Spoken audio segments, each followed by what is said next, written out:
Assalamualaikum warahmatullahi wabarakatuh. Baiklah, di sini saya akan menjelaskan materi yang pertama, yaitu A.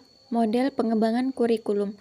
Menurut Gott 1972 dan Travers 1973, model adalah dunia nyata atau representasi peristiwa kompleks atau sistem dalam bentuk naratif, matematis, dan lain-lain. Model pengembangan kurikulum adalah model yang digunakan untuk mengembangkan suatu kurikulum, di mana pengembangan kurikulum dibutuhkan untuk memperbaiki atau menyempurnakan kurikulum yang dibuat untuk dikembangkan sendiri, baik dari pemerintah pusat, pemerintah daerah, atau sekolah. Model-model pengembangan kurikulum. 1. Model Taylor adalah model yang paling dikenal bagi perkembangan kurikulum dengan perhatian khusus pada fase perencanaan dalam bukunya Basic Principles of Curriculum and Instruction.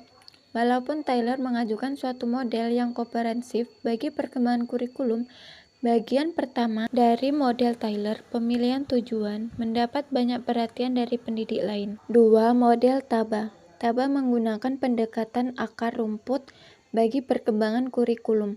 Menurut Taba, guru harus memulai proses dengan menciptakan suatu unit belajar mengajar khusus bagi murid-murid mereka di sekolah dan bukan terlibat dalam rancangan suatu kurikulum umum. 3. Model Weller. Weller 1967 mempunyai argumen tersendiri.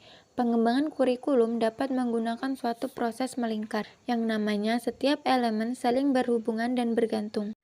4. Model Nicholas menitik beratkan pada pendekatan pengembangan kurikulum yang rasional, khususnya kebutuhan untuk kurikulum yang munculnya dari adanya perubahan situasi. Terdapat 5 langkah atau tahap yang diperlukan dalam proses pengembangan secara kontinu. Langkah-langkah adalah sebagai berikut. 1. Situational analysis atau analisis situasional. 2. Selection of objective atau seleksi tujuan.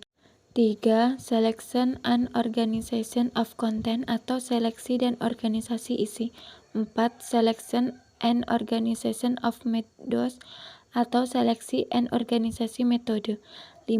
Evaluation atau evaluasi. 5. Model Skillback. Skillback 1976 menganjurkan suatu pendekatan dan mengembangkan kurikulum pada tingkat sekolah. Skillback berkata bahwa model dapat diaplikasikan secara bersama dalam pengembangan kurikulum, observasi dan penilaian sistem kurikulum, dan aplikasi nilai dari model tersebut terletak pada pilihan pertama. B. Struktur kurikulum. Struktur kurikulum merupakan pola dan susunan mata pelajaran yang harus ditempuh oleh peserta didik dalam kegiatan pembelajaran. Kedalam muatan kurikulum, setiap mata pelajaran pada satuan pendidikan dituangkan dalam kompetensi yang harus dikuasai peserta didik sesuai dengan beban belajar yang tercantum dalam struktur kurikulum. Kompetensi tersebut yaitu standar kompetensi dan kompetensi dasar. Struktur kurikulum terdiri dari 3 komponen, yakni komponen mata pelajaran, komponen muatan lokal, dan komponen pengembangan diri. C. Integritas pengembangan kurikulum. Integritas kurikulum membuka peluang bagi peserta didik memahami berbagai permasalahan di lingkungan mereka dengan berbagai pandangan.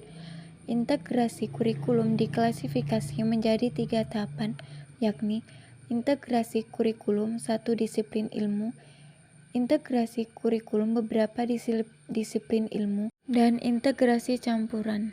Model integrasi kurikulum yaitu fragment, connect, nested, sequenced, shared, weighted, thread, integrate, immerse, network. Pelaksanaan pengembangan integrasi kurikulum bisa dilakukan beberapa langkah, yaitu melihat tujuan integrasi pembelajaran, klasifikasi pengintegrasi tema materi, dan yang terakhir, pemaduan konsep dalam pembelajaran terintegrasi. Baik, itulah materi yang bisa saya sampaikan. Saya akhiri. Wassalamualaikum warahmatullahi wabarakatuh.